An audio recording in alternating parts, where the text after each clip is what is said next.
Segundo passo, criar as curvas, criar os níveis. E isso é feito com calibração a campo, pessoal. Se vocês entenderem essa parte, eu me dou por satisfeito, e aí vocês entenderam a adubação. Prestem bastante atenção aqui nesse slide. Vejam, nós temos aqui 5 níveis.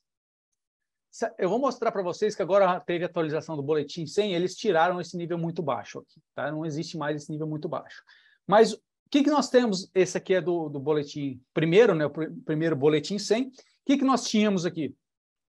Nós tínhamos níveis do determinado nutriente, né, no solo, que foi, isso aqui é resina, que tem uma correlação. Foi feito um extrator que tem uma proporcionalidade com o que você extrai no extrator com o que é absorvido pela planta. Beleza? Tem proporcionalidade? Beleza, podemos utilizar. E aí você vai para o campo.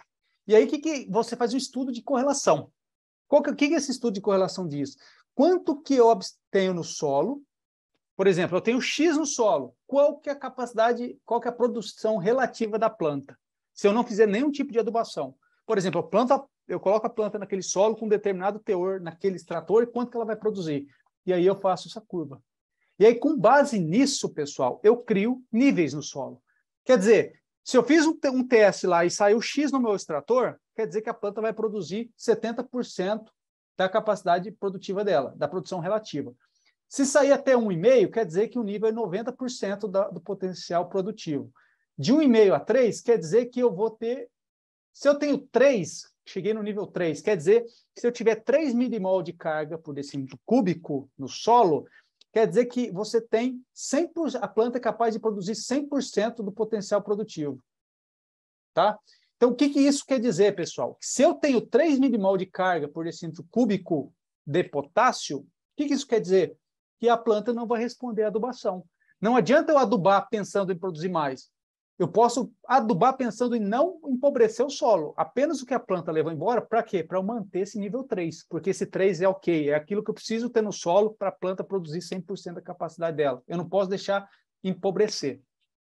Só o que os boletins definem como nível crítico? Lembra? Nível crítico é a quantidade de nutriente no solo para você produzir 90% da capacidade produtiva. Isso é nível crítico.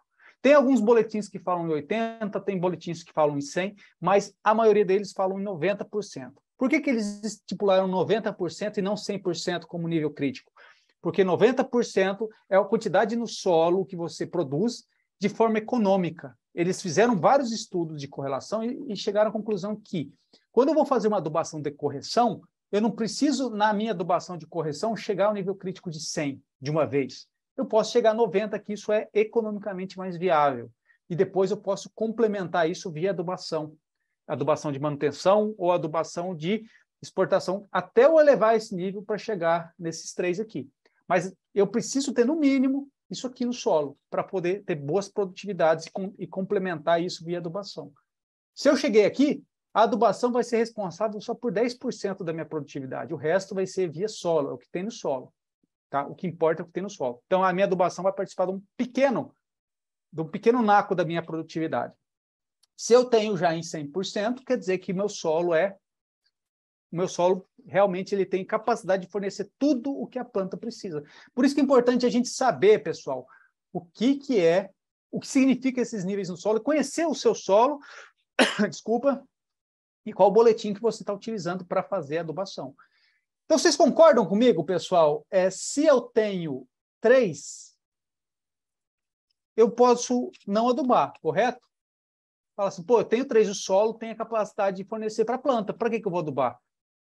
Mas é importante adubar, por quê? Porque a planta vai levar embora. Lembra? A soja leva 20, o milho leva 7 por tonelada. Porque se eu não fazer essa adubação, o que vai acontecer?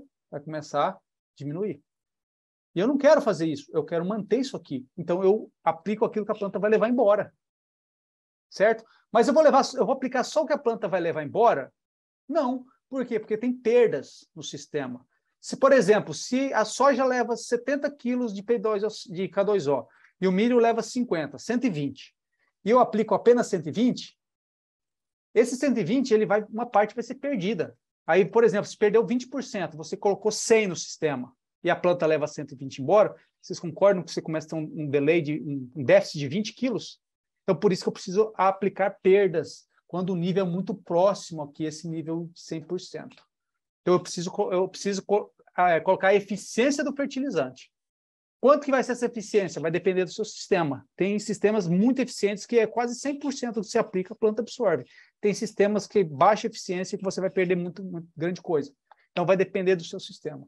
Agora, se eu tenho um nível muito alto, se eu começo a vir para o lado de cá, vocês concordam que está sobrando potássio? Eu posso cortar a adubação. Se está mais ou menos aqui por volta de 4, por exemplo, isso é muito fino, é o dia a dia, você conhecer as suas condições. Você pode aplicar só o que a planta vai levar embora, mesmo que perca um pouco, porque está sobrando potássio no solo. E você aplicando o que ela leva embora, você não vai estar empobrecendo bastante.